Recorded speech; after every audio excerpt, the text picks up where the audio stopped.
Buenas tardes, compañeros. En esta oportunidad voy a hacer presente mi exposición acerca del trabajo encomendado del PSD y LTI. Bueno, empezamos por el PSD, que es Power Spectral Density, que sería densidad espectral de potencia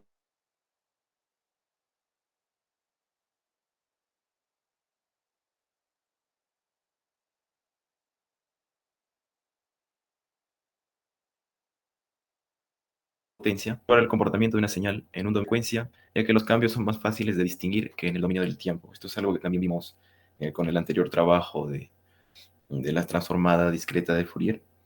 Bueno, también debemos mencionar que en este caso, en el análisis de señales, se utiliza el concepto de energía y potencia para caracterizar diferentes tipos de señales. La energía se utiliza para señales de duración finita, mientras que la potencia se aplica a señales de duración infinita o larga. Tal como se mencionó en clase, ¿no? De los modelos matemáticos y los modelos ya de comunicaciones, justamente que algunos tendían al infinito, pero los otros eran reales y se podían demostrar, ¿no? Que en este caso son finitos. Bueno, para los ejemplos voy a mostrar mis programas en MATLAB porque aquí está solamente el gráfico. Bueno, el primer ejemplo es de un electrocardiograma. En este caso, pues hemos establecido una frecuencia cardíaca de 90 porque se nos dice que lo normal es entre 60 y 90, 60 y 100, perdón. Entonces, bueno, en 90 con un tiempo de 30 segundos y bueno, después hemos establecido una frecuencia de muestreo en Hertz. Tenemos el tiempo y hemos hecho dos gráficas, una para el electrocardiograma, justamente estableciendo en este caso el tiempo, la amplitud y, bueno, estableciendo el título. Tenemos la transformada de Fourier, que ya sabemos que es FFT. Tenemos la densidad espectral de potencia, que se representa de esta forma. El vector de frecuencia. Y, bueno, para visualizarlo también hemos hecho un subplot.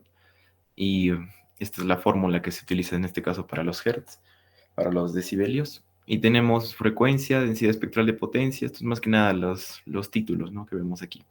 Y bueno, como podemos ver, esta es una de las aplicaciones que pasaré a explicar más adelante, justamente de poder representar en este caso estas frecuencias, ¿no? En el ejemplo 2, que también está aquí, bueno, he cargado en este caso un audio, una grabación mía. Como podemos ver aquí, le he dado el nombre de audio.wap. Y bueno, lo que hacemos es prácticamente calculamos la transformada de Fourier de la señal, tenemos la densidad espectral, visualizamos, bueno, en este caso la PSD, tenemos, bueno, estoy aquí es más que nada nombrarlos. Y ahora vamos a aplicar un filtro de ruido, justamente que esa va a ser nuestra utilidad. Y, y bueno, aquí tenemos la frecuencia de corte del filtro, que va a ser de 4000 Hz. Y bueno, es más que nada, en este caso es el filtro, ¿no? El que establecemos.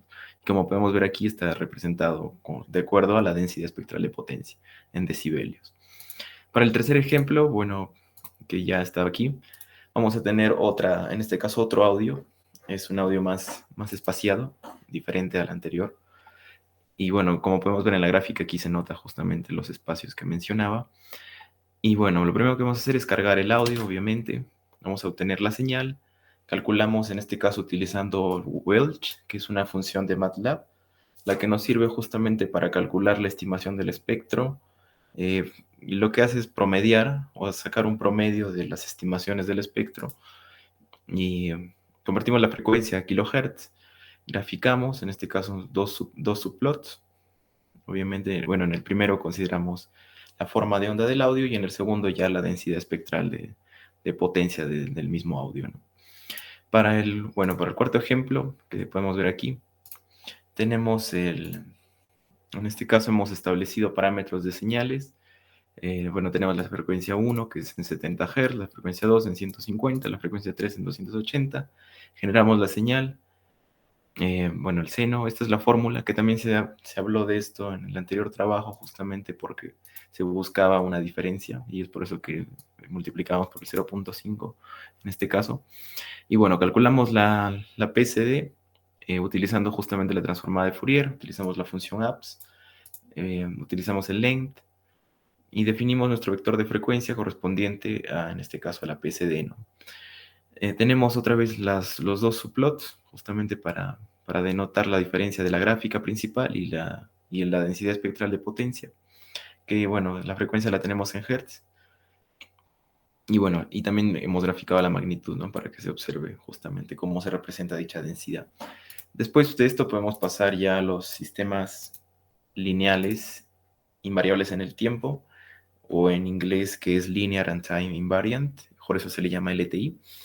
Bueno, los sistemas lineales invariantes en el tiempo son una clase de sistemas que tienen propiedades importantes, que ya las pasaré a mencionar, pero bueno, se habla de sistemas lineales invariables justamente porque son parte de los sistemas lineales y bueno, un sistema se considera lineal cuando si su entrada, en este caso, se escala por un valor, la salida también se va a escalar en la misma cantidad. Y se habla de un sistema invariante en el tiempo cuando una determinada entrada siempre dará la misma salida, ¿no? Independientemente de en qué tiempo se haga. Y bueno, es justamente lo que podíamos decir del sistema lineal invariable en el tiempo, que también cumple la superposición en sistemas lineales. Esto es el principio de superposición que también estuvieron explicando y se representa de esta forma, ¿no? Que también lo hablaron. En este caso, bueno, antes de pasar, debemos mencionar que tiene las dos características que mencioné, la linealidad y la invarianza en el tiempo. Tenemos para la linealidad que un sistema se considera lineal si cumple con el principio de superposición, lo que significa que la respuesta del sistema a una combinación lineal es igual a la combinación lineal de las respuestas a cada entrada individual. Y para una invariancia en el tiempo, se considera invariante en el tiempo si su comportamiento no cambia, justamente con lo que dije, con el desplazamiento del tiempo, ¿no? Esto implica que si una entrada xt produce una salida yt, entonces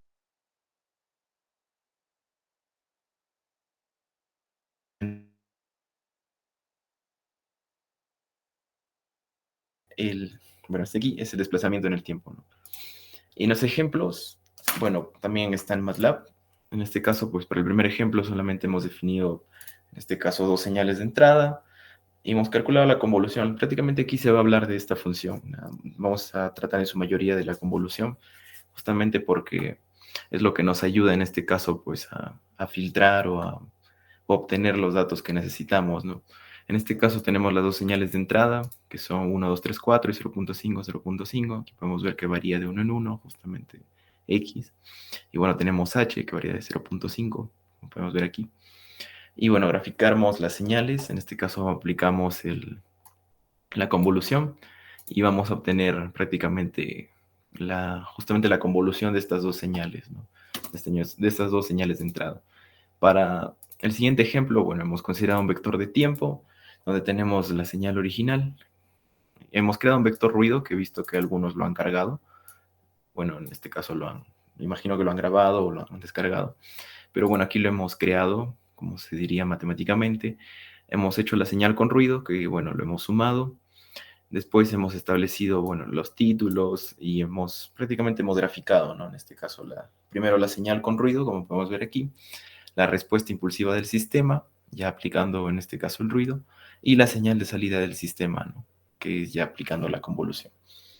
Para el siguiente ejemplo, aquí está, ya. Tenemos una señal de entrada con un vector de tiempo, también tenemos una respuesta al impulso, y también vamos a aplicar en este caso, una convolución a las dos señales, bueno, en este caso a la señal y al impulso. Y prácticamente pues, es una variación mínima. Si podemos ver aquí, bueno, de 0 a 5 es el tiempo, como podemos ver aquí también de 0 a 5, pero si podemos notar aquí del 0 a 2 la amplitud, aquí se aumenta la amplitud de esta señal de salida en comparación obviamente a la señal de entrada. Esto ocurre justamente por la respuesta al impulso, ¿sí? Y la convolución posterior a la que se le aplica, ¿no? Y en el último ejemplo, bueno, vamos a... me faltó mencionar las aplicaciones. Bueno, hablaré entonces después. Pero el último ejemplo, en este caso de los sistemas lineales invariantes en el tiempo, tenemos... A ver, aquí, ¿cuál es el aquí? Sí, es este, ya. Tenemos en este caso una respuesta al impulso. Tenemos una señal de entrada, un vector de tiempo. Tenemos, la señal de entrada, en este caso procesada. Aplicamos otra vez la convolución. Vamos a trazar la señal de entrada y de salida. Y otra vez tenemos dos subplots. Y por último vamos a calcular y trazar. Bueno, estos son la señal de entrada y salida. y el soplo desde el mismo ejercicio, pero en este caso va a graficar la respuesta en frecuencia del sistema, ¿no? Que bueno, ahora sí pasaría a explicar las aplicaciones porque me faltó del anterior. Las aplicaciones más que nada del sistema invariante, lineal e invariante en el tiempo son, bueno, en las comunicaciones, o bueno, no sé si puedo explicar antes del DSP, del PCD, perdón, porque me falta mencionarlo. Entonces, bueno, las aplicaciones primero del PCD, vamos a tener las comunicaciones inalámbricas, como podemos ver, bueno, es una imagen genérica más que nada, pero nos sirve en este caso en las comunicaciones inalámbricas. Bueno, también nos sirve en el procesamiento de señales digitales, como podemos ver en los ejemplos. También en la ingeniería de telecomunicaciones y más que nada en el procesamiento de señales, como podemos ver inalámbricas o de Wi-Fi. También tenemos el análisis de sistemas físicos y por último tenemos el procesamiento de imágenes y visión por computadora.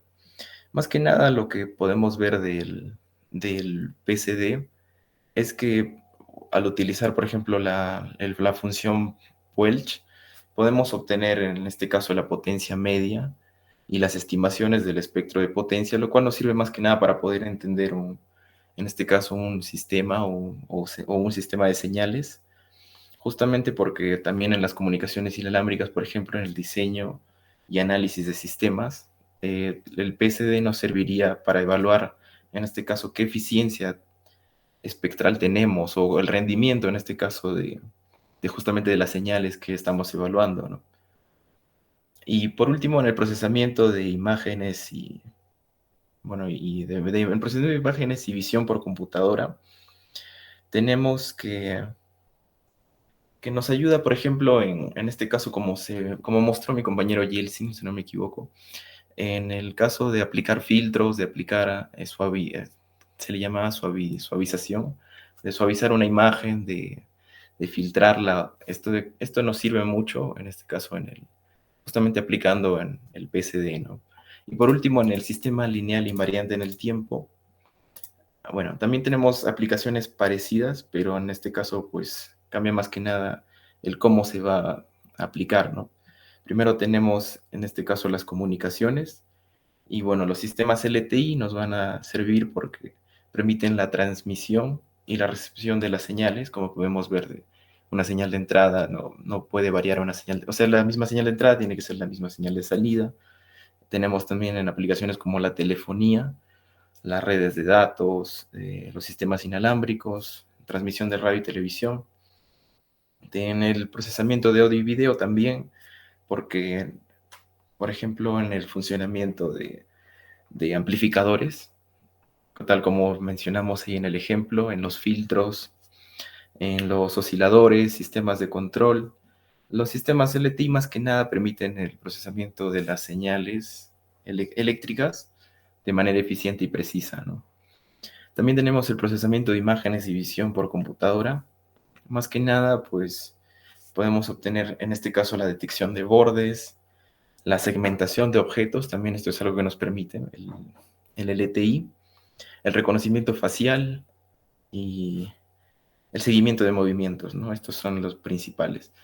En la ingeniería de control, pues bueno, justamente en el manejo y entendimiento de estas señales y en el procesamiento de señales biomédicas nos ayudan en el caso de los electroencefalogramas, también tenemos las señales de imágenes médicas, y bueno, más que nada es para poder segmentar esta información y poder utilizarla para, en este caso, para entenderla, ¿no? Para entenderla de manera más fácil y para segmentar solamente lo que necesitamos, extraer la información más valiosa. Justamente para todo esto nos ayuda el PCD y el ETI para poder entender de alguna forma más eficiente o más sencilla algo que en un principio podría parecer mucho más complejo, ¿no? Y bueno, eso sería todo por mi exposición.